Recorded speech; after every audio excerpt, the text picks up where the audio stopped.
National Herald case में ED court के फैसले को चुनौती देगी। राउज एवेन्यू कोर्ट के फैसले के खिलाफ दिल्ली हाई कोर्ट जाएगी ईडी। आपको बता दें कि दिल्ली की अदालत ने नेशनल हेराल्ड केस में राहुल गांधी और सोनिया गांधी के खिलाफ संज्ञान लेने से इनकार किया और राहत दी। अब इस मामले में राउज एवेन्यू कोर्ट के फैसले के खिलाफ ईडी दिल्ली हाई कोर्ट जाएगी।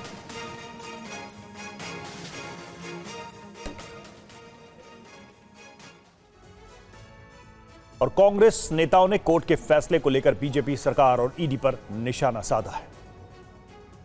खोखला केस जिसको इतना ऊपर ले गए और आज उसकी कॉग्निजेंस तक नहीं हुई। आप समझ सकते हैं कि कितनी ज्यादा अतिशयोक्ति और कितना बढ़ावा चढ़ावा हल्ला करके हिस्टीरिया बना के बीजेपी सत्तारूढ़ पक्ष इसकी बात करती है। हमने कहा था बड़ी सरल चीज, ये एक ऐसा अजीबोगरीब केस है जहां पैसे का स्थानांतरण नहीं हुआ, पैसा हिला नहीं, जो प्रॉपर्टी है वो हिली नहीं, और मनी लॉन्ड्रिंग कहां से हो गई। और जिसकी प्रॉपर्टी थी वो कंपनी जिसने अब कंट्रोल करती है एजेएल को कंट्रोल करती है यंग इंडिया। तो ये बड़ी मूर्खता की बात है कि यंग इंडियन कंपनी बनाई जो डिविडेंड नहीं दे सकती, गाड़ी घोड़ा नहीं दे सकती, प्रॉफिट नहीं दे सकती, पैसा नहीं दे सकती।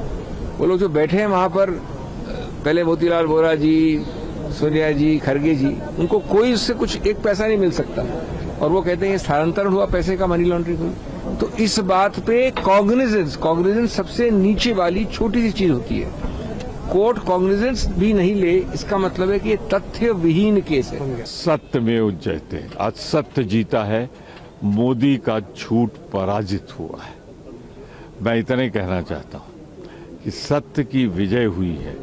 ये वो अखबार है जिसके लिए नेहरू ने कहा था कि मैं आनंद भवन भेज दूंगा, इसे बंद नहीं होने दूंगा। ये स्वतंत्रता संग्राम सेनानियों की आवाज थी। और मोदी सरकार ईडी को लगा के उस सोनिया गांधी पे जिसने प्रधानमंत्री पद ठुकराया, उस पर झूठे आरोप लगाए थे, माफी मांगनी चाहिए पूरे देश से। आज मोदी को खुद, आज मोदी का अहम पराजित हुआ है, सोनिया गांधी की सच्चाई जीती है। सत्यमेव जयते।